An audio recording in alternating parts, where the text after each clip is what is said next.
लोग का स्वागत करता हूं आपके अपने YouTube channel the vision classes all subject में। आज हम लोग देखेंगे कल जहां से छोड़े थे यानी कि 10th क्लास का जो फिजिक्स है वो वहां से हम लोग जो आज देखेंगे फिजिक्स का जो क्वेश्चन था जो हम लोग देख चुके थे शायद प्रकाश का स्रोत। ठीक है, तो चलिए स्टार्ट करते हैं। आपका जो भी आपका क्वेश्चन होगा उसको देखेंगे, जो भी आपका चैप्टर में क्वेश्चन होगा उसको आज हम लोग आगे उससे बढ़ेंगे। आज जितने भी लोग हैं सब कोई शेयर कर दें, सारे बच्चे जुड़ जाइए। चलिए आगे बढ़ते हैं हम लोग।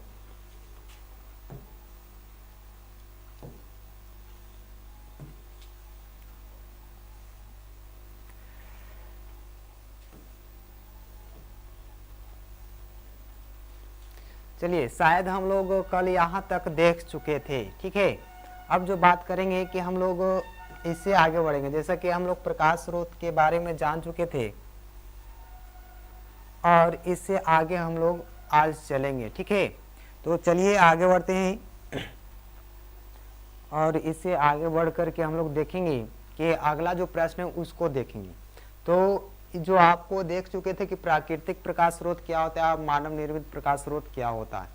तो यहाँ पर देखिए कि प्राकृतिक प्रकाश स्रोत वही होता है जो मानव के द्वारा निर्मित न किया जाए, यानी कि प्राकृतिक में पाया जाता है, और जो मानव निर्मित होता है जो मानव के द्वारा बनाया जाता है। अब चलिए आगे बढ़ते हैं कि आपका क्वेश्चन है आत्मदीप्त पदार्थ क्या है। आत्मदीप्त को कहते हैं हम लोग दीप्त पदार्थ। ठीक है,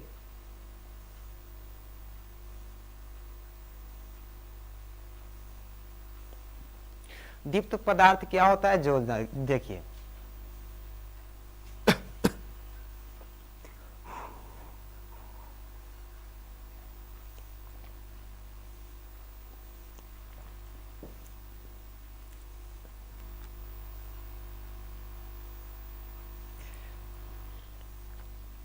देखिए आत्मदीप्त होता है जो दीप्त होता है, यानी कि अपने प्रकाश से दिखाई देने वाला जो वस्तु होता है उसे क्या कहते हैं, दीप्त पदार्थ कहते हैं। यानी कि वह पदार्थ जो स्वयं प्रकाश उत्सर्जित करता है, यानी कि स्वयं प्रकाश उत्सर्जित कर करके अपने आप को क्या करता है तो विजुअल बनाता है, यानी कि दृश्यमान बनाता है, उसे क्या कहते हैं, आत्मदीप्त पदार्थ कहते हैं।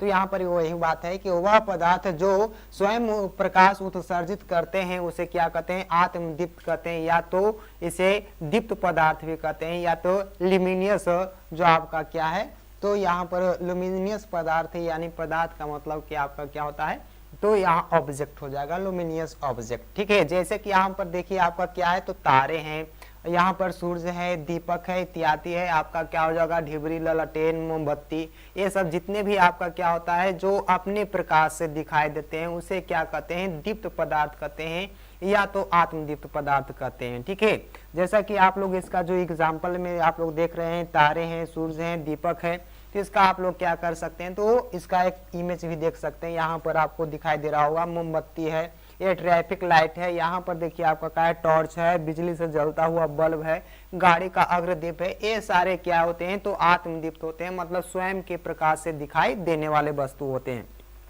अब चलिए आगे के जो आपका क्वेश्चन है उसको देखते हैं। जो अदीप्त पदार्थ होते हैं जो अपने जो होता है अपने वैसा पदार्थ जो आपने क्या करे तो प्रकाश उत्पन्न न करते हैं, जो स्वयं प्रकाश उत्पन्न न करते हैं, लेकिन लेकिन लेकिन लेकिन यहाँ पर क्या है कि दूसरे के प्रकाश से वह दीप्तिमान होते हैं, उसे क्या कहते हैं, अदीप्त पदार्थ कहते हैं। जैसा कि यहाँ पर देखा जा सकता है कि वह पदार्थ जो प्रकाश स्रोत उत्सर्जित नहीं करते हैं लेकिन दूसरे की प्रकाश की उपस्थिति में दिखाई पड़ते हैं उसे क्या कहते हैं, या उसे अधिक पदार्थ, यानी कि आत्मदीप्त नहीं अदीप्त पदार्थ कहते हैं। यहाँ अधिक है, ये अधिक नहीं होगा, अदीप्त होगा, याद रखिएगा, अदीप्त पदार्थ होगा आपका। यहाँ पर जैसा कि आपको देख सकते हैं कि पत्थर है, पत्थर क्या होता है, तो पत्थर स्वयं अपना कार्य करता है तो प्रकाश उत्सर्जित नहीं करता है।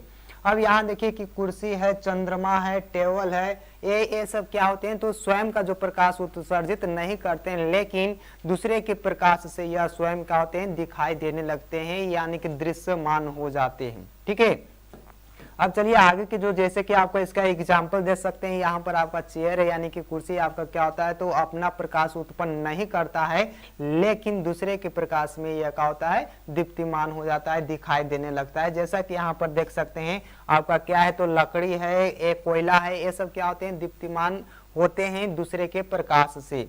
यहाँ पर आप लोग देख सकते हैं चंद्रमा, याद रखिएगा जो चंद्रमा है, चंद्रमा का भी स्वयं का लाइट नहीं है। यहाँ पर आपको दिख रहा है चंद्रमा, चंद्रमा क्या होता है, जैसे कि रात के जो अंधेरे में आप लोग देखते होंगे कि चांद दिखाई दे देता है, तो यहाँ पर आपको चांद दिखाई देता है, लेकिन इसका स्वयं का लाइट नहीं है, याद रखिएगा दोस्तों। तो यहाँ क्या हो जाएगा, तो आपको यह दूसरे के लाइट यानी कि जो सन का जो लाइट होता है, यानी कि जो सूर्य का प्रकाश होता है, इस पर पड़ता है, तब यह क्या करता है, रिफ्लेक्ट करके हमारी आंखों तक पहुंचता है, तब हम लोग चांद को देखते हैं। ठीक है, जैसा कि आपका पृथ्वी है, तो पृथ्वी का स्वयं का लाइट नहीं है, यानी कि अदीप्त पदार्थ है। चलिए आगे बढ़ते हैं और आगे के प्रश्न को देखेंगे। आपका प्रश्न है क्या, किरण किसे कहते हैं। जी हाँ, किरण आप लोग जानते होंगे कि किरण किसे कहते हैं, तो प्रकाश के गमन पथ को क्या कहते हैं, किरण कहते हैं। जैसा कि यहाँ पर आपको दिख रहा होगा कि एक लाइट है, वहां से आ रही है और यहाँ तक पहुंच रही है, तो ये क्या होता है, तो प्रकाश जिस रास्ते से गुजरते हैं उसे ही को क्या कहते हैं, किरण कहते हैं। तो प्रकाश के गमन पथ को किरण कहते हैं। इससे बेहतर इधर देखिए, आप लोग टॉर्च देखते हैं ना, तो टॉर्च को जब जलाया जाता है तो कुछ इस प्रकार से दिखाई देता है। ठीक है, तो प्रकाश क्या होता है, तो जो प्रकाश जो होता है, किरण किसे कहते हैं, तो प्रकाश के गमन पथ को, जो प्रकाश जो होता है जिस रास्ते से गुजरता है उसे क्या कहते हैं हम लोग, किरण कहते हैं। यानी RAY रे, रे क्या है, तो प्रकाश के जो गमन पथ होते हैं उसे रे कहते हैं या किरण कहते हैं। अब देखिए क्या होता है यहाँ पर कि देखिए क्वेश्चन है कि प्रकाश पुंज क्या है। जी हाँ, प्रकाश पुंज क्या है इसको देखना है ना। तो ये प्रकाश पुंज क्या है, तो किरणों के समूह को क्या कहते हैं, प्रकाश पुंज कहते हैं। जैसे कि आपको किरणों के समूह कहने का मतलब बहुत सारे किरण आ जाए, एक नहीं बहुत सारे लगातार आते रहे, उसे क्या कहते हैं, प्रकाश पुंज कहते हैं। प्रकाश पुंज जैसे कि किरण एक जगह पर आकर के मिलता जाए, जैसे कि यहाँ पर फिगर में दिख रहा होगा कि बहुत सारे किरण का है, तो एक जगह पर एकत्रित हो जाते हैं, उसे क्या कहते हैं, प्रकाश स्रोत कहते हैं या प्रकाश पुंज कहते हैं। तो यहाँ देखिए आपको क्या होता है, तो प्रकाश पुंज इसको कहेंगे। याद रखिएगा कि बहुत सारे किरण आपस में एक जगह आकर के मिल जाते हैं। यहाँ पर देखिए आपको क्या हो रहा है, तो प्रकाश तो है लेकिन यहाँ से बिखर रहा है, आ रहा है, तो यह प्रकाश पुंज है। बहुत सारे किरण यहाँ पर मिल रहे हैं। ठीक है, अब देखिए यहाँ पर प्रकाश पुंज जो होते हैं वह 3 प्रकार के होते हैं। याद रखिएगा प्रकाश पुंज क्या है, तो 3 प्रकार के होते हैं। पहला आपका क्या है, तो समांतर प्रकाश पुंज है, दूसरा आपका अभिसारी प्रकाश पुंज है, और तीसरा है आपका अपसारी प्रकाश पुंज। तो यहाँ देखिए आपको जो बात कही गई है कि 3 प्रकाश पुंज है क्या, तो प्रकाश पुंज के ये प्रकार होते हैं। 3 तरीका से आपका प्रकाश पुंज गुजरती है। ये जो प्रकाश के जो किरण होते हैं वह आती है, ठीक है, गमन करती है। तो ये पहला जो आपका है समांतर प्रकाश पुंज है, इसको भी हम लोग बारी बारी से डिफाइन करते चलेंगे।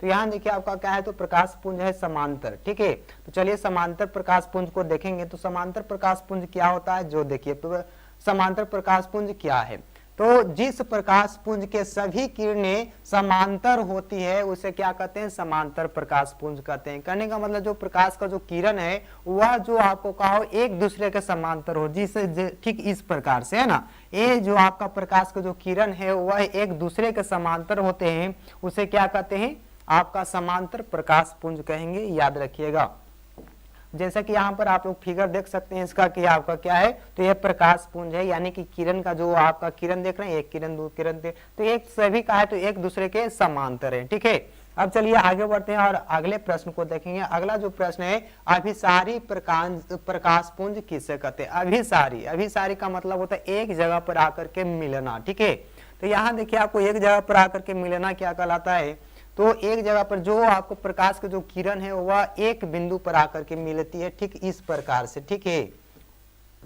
एक जगह पर आकर के मिलेगी, उसे क्या कहते हैं, तो अभिसारी प्रकाश पुंज कहते हैं। यहाँ पर आपको डिफिनेशन भी दिया गया है कि जिस प्रकाश पुंज की सभी किरण एक बिंदु पर आकर मिलती है या एक बिंदु पर मिलती है उसे अभिसारी प्रकाश पुंज कहते हैं। यानी कि आपका क्या होता है कि सभी जो प्रकाश की किरण होते हैं उसका क्या होता है एक बिंदु पर आकर के मिलती है। ठीक इस प्रकार से आपको मिलेगी, जहां से आपका फिगर दिख रहा होगा। एक प्रकार जो आपको यहाँ पर देखिए कि एक बिंदु पर आकर कहा है तो सभी किरणें मिल रही है, यहाँ से आ रही है, यहाँ से आ रही है, यहाँ से आ रही है, तो सभी कहा है तो किरण प्रकाश का जो है एक बिंदु पर जाकर के मिल रही है। ठीक है, अब जो बात करते हैं आपका क्या है तो अपसारी। अप का मतलब क्या होता है बाहर जाना। ठीक है, तो यहाँ देखिए आपका अपसारी का मतलब जो देखिएगा अपसारी प्रकाश पुंज क्या है तो वह प्रकाश पुंज जो आपका जिस प्रकाश पुंज की सभी किरण एक बिंदु से क्या होता है निर्गत होती है। निर्गत होने का मतलब कि एक बिंदु से क्या होता है दूर जाती है या तो एक बिंदु से विभिन्न दिशाओं में बढ़ जाती है, उसे क्या कहते हैं आपको अपसारी प्रकाश पुंज कहते हैं। तो जिस प्रकाश पुंज की सभी किरणें एक बिंदु से निर्गत होकर विभिन्न दिशाओं में फैल जाती है उसे अपसारी प्रकाश पुंज कहते हैं। जैसा कि अभी आप लोग देख रहे थे कि एक बिंदु से आपका कहा है तो सभी किरणें का होता है बाहर की ओर निकलती है, उसे आपका क्या कहेंगे अपसारी प्रकाश पुंज कहेंगे। बात समझ में आई।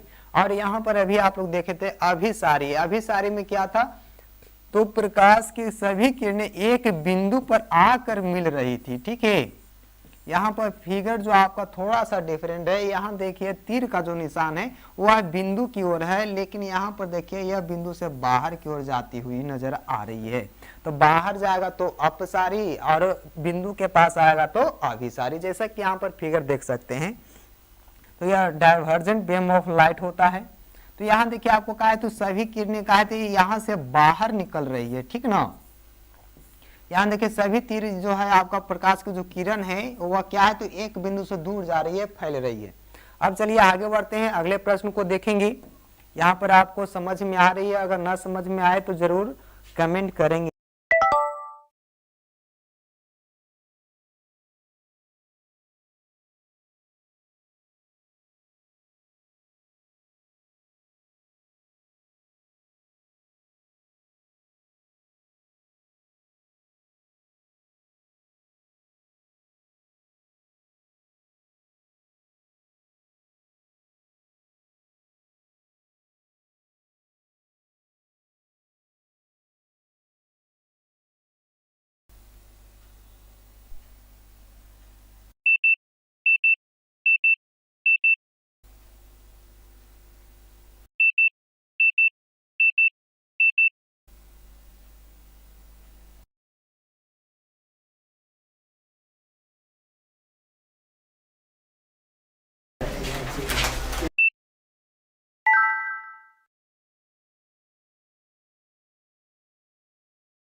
सुजीत कुमार क्या हुआ, थोड़ा सा टेक्निकल इशू आ गया था। अब चलिए आगे बढ़ते हैं। आपको यहाँ पर जो आपका क्वेश्चन था अब सारी आप लोग जान गए। अब देखिए आगे बढ़ते हैं, अगला जो प्रश्न है उसको देखेंगे।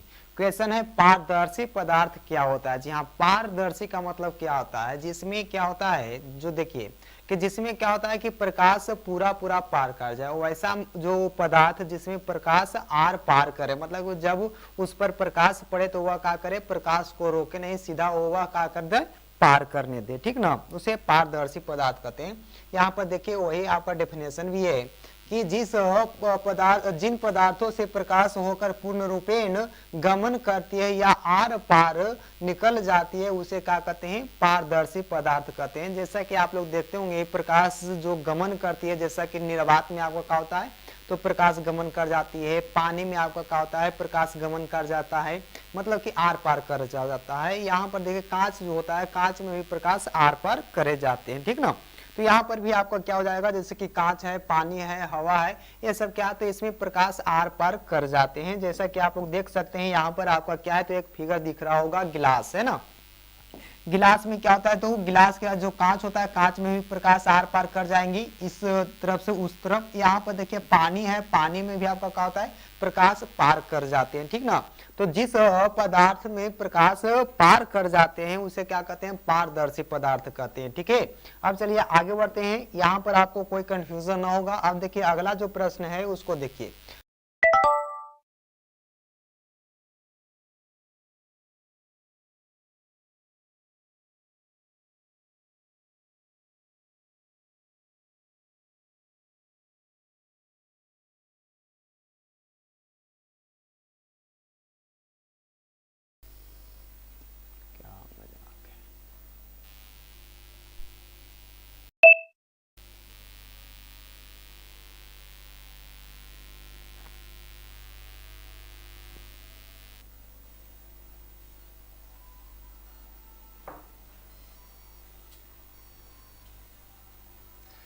तो यहाँ देखिए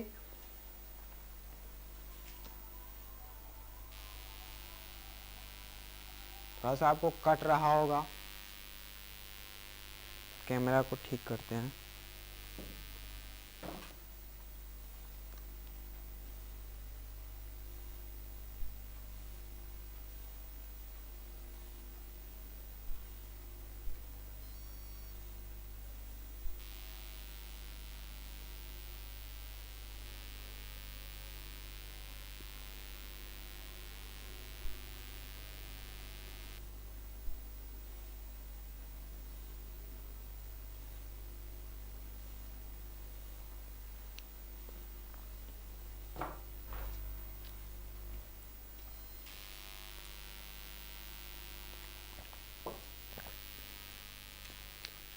देखिए पारभासी पदार्थ क्या होता है उसके बारे में जानेंगे, है ना।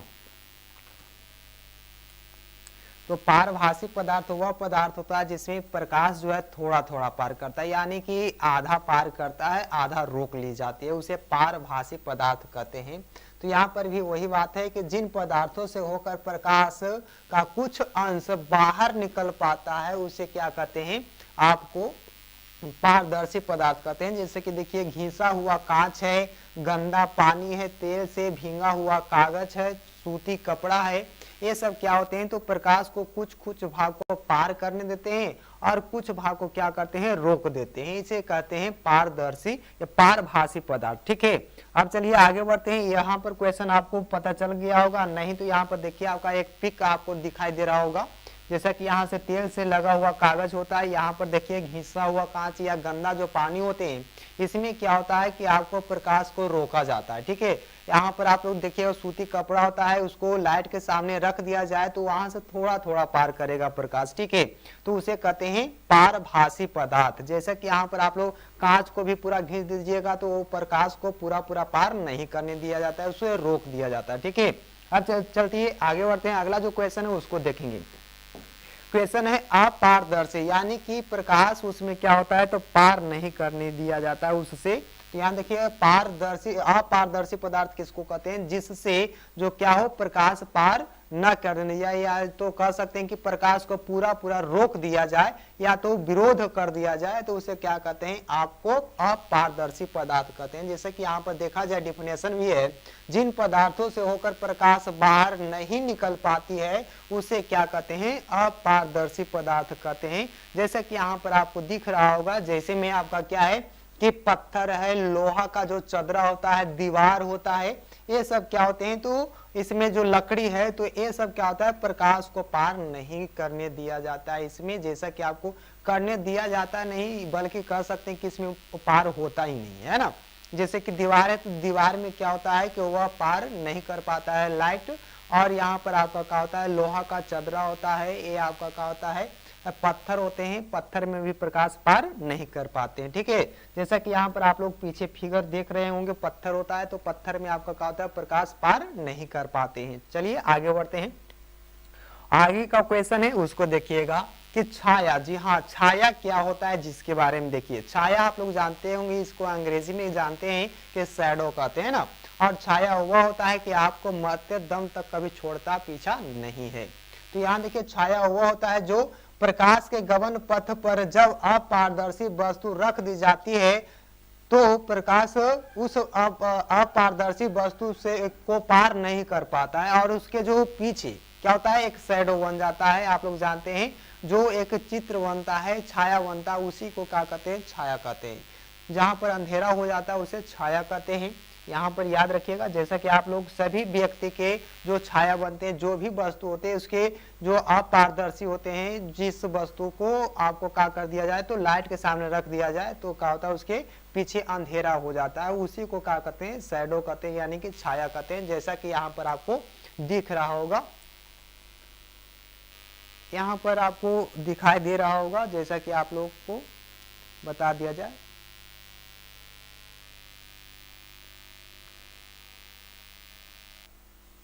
यहाँ देखिए, ये व्यक्ति का जो है आपका छाया दिख रहा होगा, है ना। यहाँ पर व्यक्ति आपका खड़ा है और इसका शैडो यहाँ पर बन रही है। देखिए, यही आपका क्या होता है, छाया होता है, जो आपको पंचोहरी के नाम से भी जानते हैं हम लोग, है ना।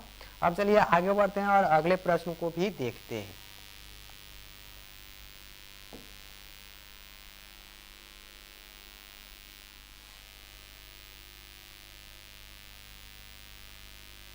अगला जो क्वेश्चन है उसको देखिए। क्वेश्चन है आपका प्रकाश का प्रकीर्णन। जी हाँ, प्रकाश का प्रकीर्णन क्या है इसके बारे में देखेंगे। तो प्रकाश का प्रकीर्णन वह जो आपका जो प्रक्रिया होता है, जो प्रकाश की किरण, जो सूर्य का जो प्रकाश होता है या जो लाइट होती है, वहां से क्या होता है, निकल करके सूर्य से और यहाँ तक पहुंचते थे। कहाँ तक, तो जो आपका धूल कण होते हैं, जो वायुमंडल में धूल कण होते हैं, वहां तक पहुंचती है। उसके बाद क्या होता है, जो देखिए, जो धूल कण में जब प्रकाश पहुंचती है तो धूल कण क्या करता है, प्रकाश को अवशोषण कर लेता है। ठीक है, और अवशोषित कर करके उसके बाद जो धूल कण होता है वह प्रकाश को चारों तरफ बिखेरते हैं। इस प्रक्रिया को ही क्या कहते हैं, प्रकाश का प्रकीर्णन कहते हैं। जैसा कि यहाँ पर देखिए कि जब प्रकाश जब सूक्ष्म कणों पर पड़ता है तो वे कण उन पर पड़ने वाले प्रकाश के कुछ ऊर्जा को अवशोषित कर फिर उसे चारों ओर विकृत करते हैं। उसे इस प्रक्रिया को ही क्या करते हैं, प्रकाश का प्रकीर्णन कहते हैं। याद रखिएगा, जैसा कि आप लोगों को यहाँ पर जो दिख रहा होगा कि क्या कहते हैं, तो यहाँ पर जो आपका प्रकाश का जो प्रकीर्णन होता है, जैसा कि आपको दिखाने की कोशिश करेंगे थोड़ा सा। यहाँ देखिए, आपको जो बात करते हैं, जैसा कि एक जो धूल कण है, यहाँ पर बहुत सारे वायुमंडल में क्या होते हैं, छोटे छोटे क्या होते हैं, तो कण जो आपको पाए जाते हैं वायुमंडल में। आप लोग भी देखते होंगे कि कोई भी वस्तु को रख दिया जाए थोड़ी देर तो उस पर डस्ट यानी कि जो धूल कण है जम जाते हैं। तो यहाँ पर भी बात यही है कि जो धूल कण होते हैं ये क्या करते हैं, इस पर जब प्रकाश की किरण इस पर पड़ती है तो क्या होता है, यह जो प्रकाश के जो किरण होते हैं, आप लोग पहला क्लास में ही बता दिया गया है। आप लोग क्लास न देखे हैं पहला, तो आप लोग जा करके देख लीजिएगा, आपको चैनल में अवेलेबल है। यहाँ देखिए, आपको प्रकाश की जो किरण पड़ती है जब इस धूल कण पर, तो जो जानते हैं कि प्रकाश क्या है, तो ऊर्जा है। तो यह जो प्रकाश की जो ऊर्जा को क्या करता है, थोड़ा थोड़ा क्या करता है, अवशोषित कर लेता है, यानी कि ऑब्जर्व कर लेता है। उसके बाद क्या करता है, तो यह चारों तरफ बिखेरता है, ये अपने रास्ते से ऐसा ऐसा थोड़ा थोड़ा दूर तक बिखेर देता है। तो क्या होता है, तो इस प्रक्रिया को ही क्या कहते हैं, प्रकाश का प्रकीर्णन कहते हैं। बाकी सभी जो धूल कण होते हैं सब वो प्रकाश के जो ऊर्जा होता है उसको क्या करता है, ऑब्जर्व करता है, उसके बाद छोड़ता है, ठीक ना। तो ये प्रक्रिया आपको लगातार घटती रहती है, जिसे प्रकाश की प्रकीर्णन कहते हैं। अब देखिए आपकी बात कहा जाए कि आपका प्रकाश का परावर्तन, अगर आप लोग क्या है तो चैप्टर समझिए तो अभी स्टार्ट हुआ है प्रकाश का परावर्तन, जैसा कि रिफ्लेक्शन ऑफ लाइट आप लोग जान रहे थे कि 10th क्लास में ये चैप्टर है प्रकाश का परावर्तन। तो जानिए अब देखिए कि प्रकाश का परावर्तन क्या है। तो प्रकाश आप लोग जानेंगे, इतनी सारे जो बात जाने वो प्रकाश के बारे में बात जाने थे, जैसा कि प्रकाश क्या है, तो एक ऊर्जा है जो अदृश्य होता है। तो इसका खोज किसने किया था, आप लोग पिछले क्लास में जाने होंगे, देखे होंगे। तो अब देखिए कि प्रकाश का परावर्तन क्या होता है। तो देखिए, तो प्रकाश का जो परावर्तन होता है, किसी भी माध्यम से जो प्रकाश चल करके, अगर जो आपका माध्यम है, जैसा कि आप लोग निर्वात जानते हैं, हवा जानते हैं, कांच हो गया, आपका पानी हो गया, ये सब क्या होता है, माध्यम होते हैं, ठीक ना, मीडियम होते हैं। अब वहां से क्या होता है, तो प्रकाश चल करके किसी भी परावर्तक सतह पर पड़ती है, तो पड़ने के बाद क्या करता है, परावर्तक सतह क्या करता है, तो उसे वापस उसी माध्यम में लौटा देती है। वह कहता है कि हम नहीं आपको रखेंगे, आप जहां से आए वहां चले जाइए। तो यहाँ पर भी वही बात होता है, जब प्रकाश की किरण किसी माध्यम से चलकर किसी सतह से टकरा कर पुनः उसी माध्यम में वापस लौट जाती है, तब ऐसी प्रकाशीय घटना को प्रकाश का परावर्तन कहते हैं। जैसा कि यहाँ पर आप लोग देख सकते हैं कि जो प्रकाश का जो परावर्तन है आपको दिख रहा होगा, जैसा कि वो किसी माध्यम से, यानी कि जो सूर्य है, यहाँ से सूर्य से आपका क्या हुआ, तो लाइट आया। तो जानते हैं कि सूर्य से जो लाइट आया वो वहां से पहले तो निर्वात में आया, उसके बाद आपके वायुमंडल में, पृथ्वी के वायुमंडल में प्रवेश किया, उसके बाद यह क्या हुआ, तो यह सतह है, परावर्तक सतह है, यहाँ पर आकर के पड़ती है। अब पढ़ने के बाद क्या करता है, वह लौटा देता है, यह ऑब्जर्व नहीं करता है, वो अपने अंदर पार नहीं करने देता है। तभी क्या करता है, जो प्रकाश की किरण होता है वह आता है और टकरा करके वापस लौट जाता है उसी माध्यम में। इस पूरे घटना को, इस प्रकाशीय के पूरे घटना को ही क्या कहते हैं, प्रकाश का परावर्तन कहते हैं। अगर यहाँ पर प्रकाश लौट रहा है तो प्रकाश का परावर्तन कर देंगे।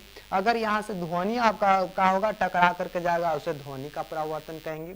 तो यहाँ पर आप लोग जानते हैं कि यही याद रखिएगा कि कोई भी जो आपका वस्तु हो, अगर प्रकाश को वापस क्या करे, तो भेज दे उसी माध्यम में टकरा करके, तो उसे परावर्तक सतह के नाम से भी जानते हैं, याद रखिएगा। तो यहाँ पर किसी माध्यम से प्रकाश किरण आया और यह क्या परावर्तक सतह पर टकराया, और टकराने के बाद वापस उसी माध्यम में लौट जाती है जिस माध्यम में आती थी, जिस माध्यम से आई थी उसी माध्यम में प्रकाश लौट जाती है। तो ऐसी प्रकाशीय घटना को प्रकाश का परावर्तन कहते हैं। अगर आप लोग जानते हैं कि हम लोग क्या है, तो देहाती भाषा यानी कि हम लोग मगही भाषा में जानना चाहते हैं, तो यहाँ पर देखिए अलो, टकरैलो और लौट गेलो, है ना। तो ये आपका प्रकाश का परावर्तन कहलो। तो ऐसा करके हम लोग जानते हैं, आया, टकराया और लौट गया, ऐसे जो आपका प्रकाशीय घटना होता है उसे क्या कहते हैं, प्रकाश का परावर्तन कहते हैं, यानी रिफ्लेक्शन ऑफ लाइट कहते हैं ना। अब चलिए यहाँ पर कोई दिक्कत ना होगा, कोई डाउट ना होनी चाहिए। जैसा कि प्रकाश की किरण किसी भी माध्यम से क्या होती है, तो आती है और परावर्तक सतह पर पड़ती है, पड़ने के बाद वापस उसी माध्यम में लौट जाती है, तो ऐसी प्रकाशीय घटना को प्रकाश का परावर्तन कहते हैं। अब चलिए आगे बढ़ते हैं और अगले प्रश्न को देखेंगे।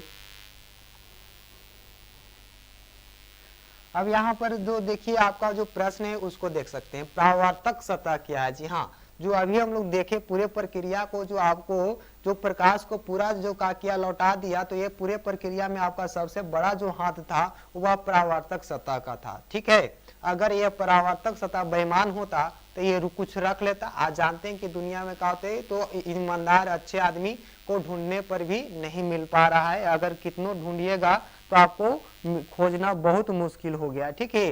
तो यहाँ पर देखिए परावर्तक सतह होता है, एकदम क्या होता है, कांच की तरह होता है, दर्पण की तरह होता है, जो क्या होता है कि पूरे के पूरे लौटा देता है। यहाँ पर भी देखिए आप जो जानते हैं, जितने भी आप लोग पब्लिक हैं देख रहे हो, सब कोई जानते हैं कि आज जो कोई भी व्यक्ति हो ईमानदार नहीं होता है। अगर आपको कहा उसका तो सही कीमत लगा दिया जाए तो वह भी बिकने के लिए तैयार हो। तो यहाँ पर देखिए परावर्तक सतह होता है, वह क्या होता है, कभी बिकता नहीं है, यानी कि दर्पण की तरह होती है।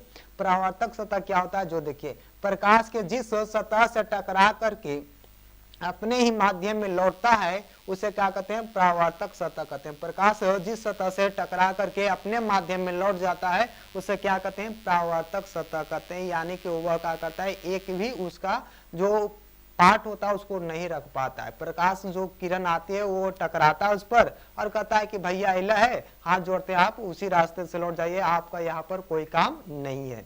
तो उसे क्या कहते हैं, परावर्तक सतह कहते हैं। प्रकाश जिस सतह पर पड़ती है और टकरा करके या पड़ करके वह वापस उसी माध्यम में लौट जाती है जिस माध्यम से आती थी या आई थी, तो उस सतह को क्या कहते हैं, परावर्तक सतह कहते हैं। अब देखिए कि इंपॉर्टेंट बात यहाँ पर यह है कि चांदी जो है वह का है तो सबसे अच्छा परावर्तक सतह है। यहाँ पर सतह लिखा है, सतह होगा, ठीक है, सतह है। वैसे समानता तो हम लोग परावर्तक सतह के रूप में क्या कहते हैं, समतल दर्पण का उपयोग करते हैं। बात समझ में आ रही है। तो यहाँ देखिए जो आप लोग चांदी होता है, चांदी आप लोग देखे होंगे, और जो भी आप लोग घरों में जो दर्पण यानी कि जो मिरर का इस्तेमाल करते हैं उसके पीछे का होता है तो चांदी का एक लेप किया जाता है, ठीक है। अगर यह बात आप सुने होंगे तो आप लोग को लगा अच्छा हम तो 10 रुपया के दर्पण लाए थे और हमें चांदी रहेगा, जाकर के हम पीछे देखेंगे और पीछे खखोड़िएगा तो फिर पता चलेगा कि आपका दर्पण भी खराब हो चुका है। बहुत पतला क्या होता है तो उसका पेंट किया जाता है, उसके बाद आपका पेंट किया जाता है, ठीक ना। तो चांदी का पहले लेप किया जाता है, उसके बाद आपका पेंट किया जाता है, क्योंकि चांदी बहुत ज्यादा क्या होता है तो चमकदार होता है, जिसके कारण उस पर जो लाइट पड़ते है वह वापस भेज देता है, ठीक है। अब चलिए यहाँ पर आपको समझ में आ गई होगी जो परावर्तक सतह किसे कहते हैं, जिससे आपको जो प्रकाश होता है जिस सतह पर पड़ते हैं वापस लौट जाते हैं उसे क्या कहते हैं, उस सतह को ही आपका परावर्तक सतह कहते हैं। परावर्तक जो सतह होता है सबसे अच्छा परावर्तक क्या होता है तो चांदी होता है। लेकिन हम लोग का चांदी क्या होता है, बहुत महंगा मिलता है, तो यहाँ पर हम लोग समानतः हम लोग क्या करते हैं, समतल दर्पण का उपयोग कर करके हम लोग अपना काम चला लेते हैं। अब चलिए आगे बढ़ते हैं, अगले क्वेश्चन को देखेंगे। अब देखिए प्रकाश का परावर्तन क्या है, तो ये तो हम लोग देख लिए थे। ये थोड़ा सा पीछे पीछे चल रहा है। अब देखिए क्वेश्चन क्या है जो देखें। क्वेश्चन है परावर्तक सतह की प्रकृति के अनुसार जो है आपका प्रकाश का परावर्तन का जो 2 प्रकार का होता है, ठीक ना। जो यहाँ पर देखिए आपका प्रकृति जो परावर्तक सतह की प्रकृति होता है उसके अनुसार जो प्रकाश का परावर्तन होता है वो क्या होता है, 2 प्रकार से होती है। पहला होता है आपका नियमित परावर्तन और दूसरा होता है अनियमित परावर्तन। तो देखिए यहाँ पर जो नियमित परावर्तन किसको कहते हैं और अनियमित परावर्तन किसको कहते हैं, यह डिपेंड करता है आपको सिर्फ और सिर्फ परावर्तक सतह पर। तो यहाँ देखिए आपका क्या होता है, नियमित परावर्तन जब प्रकाश की किरणें चिकनी और चमकीली सतह पर पड़ती है तो वह नियमित रूप से परावर्तित हो जाते हैं। ऐसे परावर्तन को नियमित परावर्तन कहते हैं। या क्या है तो परावर्तन के बाद परावर्तित किरण एक दूसरे के समांतर हो जाती है तो उसे नियमित परावर्तन कहते हैं। तो यहाँ पर बात है कि सबसे इंपॉर्टेंट बात इस पर रख रहा है बात कि जो आपका यह जो आपका सतह है परावर्तक सतह है अगर चिकना और का हो चमकीला हो तो उस पर जो भी आपका क्या होता है प्रकाश किरण आती है और जो इस पर पड़ करके क्या होता है तो एक दूसरे के समांतर हो जाता है, इसमें कोई चेंजेस नहीं होती है। यानी कि एक दूसरे के समांतर जो परावर्तित किरण है वह एक दूसरे के समांतर होती है, तब हम लोग कहेंगे यह नियमित परावर्तन है। अब चलिए आगे बढ़ते हैं, अनियमित परावर्तन को देख लेते हैं। अनियमित परावर्तन किसको कहते हैं, कैसा होता है जो देखिए आप लोग फिगर से भी समझ सकते हैं। अनियमित परावर्तन जब प्रकाश किरण क्या होता है तो किरण रुखड़ी और चमकीली सतह पर पड़ती है तो वे अनियमित रूप से परावर्तित होती है। ऐसे परावर्तन को अनियमित परावर्तन कहते हैं। अर्थात कह सकते हैं कि परावर्तन के बाद परावर्तित किरण एक दूसरे के समांतर नहीं होती है। तो यहाँ पर भी आप लोग साफ साफ तौर पर देख रहे हैं कि आपका आपतित किरण है वह तो समांतर आ रही है, लेकिन जो प्रकाश टकरा करके लौट रही है परावर्तन हो रही है एक दूसरे के समांतर नहीं है। यहाँ देखिए एक किरण यहाँ गया, एक किरण यहाँ चला गया, एक किरण इधर चला गया, तो ये इसके समांतर नहीं है, ये इसके समांतर नहीं है। तो यहाँ पर क्या होता है अनियमित, यानी कि यह नियम का पालन नहीं कर रहा है। अब चलिए आगे बढ़ते हैं। अनियमित परावर्तन और नियमित परावर्तन में आपका कोई कंफ्यूजन नहीं होगा। यहाँ देखिए इसका जो सतह है वो क्या है तो रूखड़ा है। यहाँ देखिए गड्ढा ऊंचा है, अगर गड्ढा ऊंचा पर आप लोग जाइएगा तो का है तो तिरबिरा जाइएगा, यानी कि जिधर मन उधर चले जाइएगा, है ना। आपका जो साइकिल या तो गाड़ी चलाते होंगे तो आपका हैंडल भी डगमगा जाता है।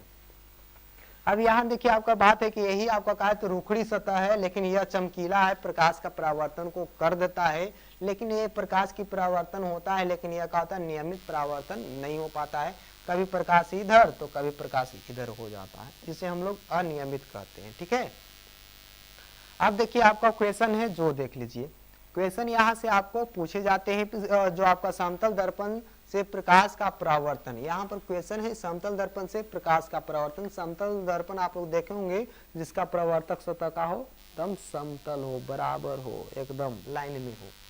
तो यहाँ देखिए जब प्रकाश की किरण परावर्तक सतह पर पड़ती है तो निश्चित नियमानुसार क्या करती है, परावर्तित हो जाती है, जिसे हम लोग प्रकाश का परावर्तन का नियम कहते हैं। यानी कि जो आपका प्रकाश की किरण जब आती है किसी भी माध्यम से और वह का हो तो समतल, यानी कि जो दर्पण हो वह क्या करे उस पर पड़े, या परावर्तक सतह उस पर प्रकाश किरण पड़े और क्या हो नियम के अनुसार, यानी कि जो नियमित परावर्तन था उसके अनुसार या तो उसके नियम का पालन करते हुए परावर्तित हो जाता है, उसे क्या कहते हैं एक नियम के नाम से जानते हैं, उसे प्रकाश का परावर्तन का नियम कहते हैं। ठीक है, जैसा कि यहाँ पर देखा जाए यह एक परावर्तक सतह है, यहाँ से आपतित किरण आई और इस पर पड़ा और टकरा करके लौट गया, है ना, तो यह नियमित परावर्तन है, यहाँ से टकराएगा और लौट जाता है, तो इसे क्या कहते हैं प्रकाश का जो आपका है परावर्तन कहेंगे, नियमित परावर्तन कहेंगे। यहाँ पर देखिए दो बातें होती है, ये जो आपका कहता है इस पर एक लम्ब डाला जाता है, आपतित किरण यहाँ से आई और यहाँ टकराया और लौट गया, इस पर क्या करते हैं लम्ब डाल देते हैं। अब जो बात करते हैं जो लम्ब डालते हैं तो यहाँ पर क्या होता है दो गो कोण बनता है, दो कोण का निर्माण होता है, एक कोण ए है जो आपको आई के द्वारा सूचित करते हैं जिसे हम लोग क्या कहते हैं आपतन कोण कहते हैं, और एक कोण ए निर्माण हुआ जिसे आर द्वारा सूचित करते हैं जिसे हम लोग कहा तो परावर्तन कोण कहते हैं। बात समझ में आई, आने वाला किरण को क्या कहते हैं आपतित किरण कहते हैं और लौट कर जाने वाले किरण को परावर्तित किरण कहते हैं। बात समझ में आ गया होगा, आने वाला किरण को आपतित किरण, लौट कर जाने वाला को परावर्तित किरण। और यहाँ देखिए कि आपतन कोण किसको कहते हैं, तो आपतित किरण और अभिलंब के बीच जो बना कोण होता है उसे आपतन कोण कहते हैं, और परावर्तन कोण किसे कहते हैं तो अभिलंब और परावर्तित किरण के बीच बना कोण को परावर्तन कोण कहते हैं, जिसे आर द्वारा सूचित किया जाता है। यहाँ पर जो आपका है टोटल जो बात किया जाए कि आपतित किरण, परावर्तित किरण और अभिलंब जिस बिंदु पर होता है उसे क्या कहते हैं आपको आपतन बिंदु कहते हैं, या तो सीधा सीधी बात ये कह सकते हैं कि आपतित किरण परावर्तक सतह के जिस बिंदु पर टकराती या मिलती है उसे आपतन बिंदु कहते हैं। अब बात रह गई अभिलंब को, तो अभिलंब आप लोग जानते हैं कि परावर्तक सतह के साथ 90 डिग्री का कोण बनाता है, या तो जिस सतह से समकोण बना दे या तो 90 डिग्री का कोण बना करके लौटती है या तो आती है उसे लंब कहा जाता है। ठीक है, तो यहाँ पर बात है जो टोटल आप लोग को समझ में आ गई होगी, आपतित किरण आने वाला प्रकाश की किरण को आपतित किरण, जाने वाला प्रकाश की किरण को परावर्तित किरण कहते हैं। आपतन कोण तो अभिलंब और आपतित किरण के बीच जो बना कोण को आपको क्या कहते हैं आपतन कोण कहते हैं, और परावर्तित किरण और अभिलंब के बीच बना कोण को परावर्तन कोण कहते हैं। अब यहाँ देखिए आपको कहा है तो इसका डेफिनेशन भी दिया गया है, जैसा कि आपको न समझ में आए तो यहाँ पर देखिएगा और स्क्रीनशॉट भी ले लीजिएगा। ठीक है,